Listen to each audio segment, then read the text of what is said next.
நீதிமொழிகள் 3:11. என் மகனே, நீ கர்த்தருடைய சிட்சையை அற்பமாக எண்ணாதே, அவர் கடிந்து கொள்ளும்போது சோர்ந்து போகாதே. 12. தகப்பன் தான் நேசிக்கிற புத்திரனைச் சிட்சிக்கிறது போல கர்த்தரும் எவனிடத்தில் அன்பு கூறுகிறாரோ அவனைச் சிட்சிக்கிறார். 13. ஞானத்தைக் கண்டடைக்கிற மனுஷனும் புத்தியைச் சம்பாதிக்கிற மனுஷனும் பாக்கியவான்கள். 14. அதின் வர்த்தகம் வெள்ளி வர்த்தகத்திலும் அதின் ஆதாயம் பசும்பொன்னிலும் உத்தமமானது. 15.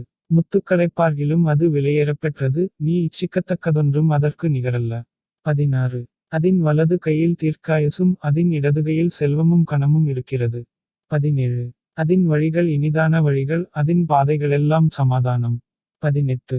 அது தன்னை அடைந்தவர்களுக்கு ஜீவவிருட்சம், அதைப் பற்றிக்கொள்ளுகிற எவனும் பாக்கியவான். 19. கர்த்தர் ஞானத்தினாலே பூமியை அஸ்திபாரப்படுத்தி புத்தியினாலே வானங்களை ஸ்தாபித்தார். 20. அவருடைய ஞானத்தினாலே ஆழங்கள் பிரிந்தது,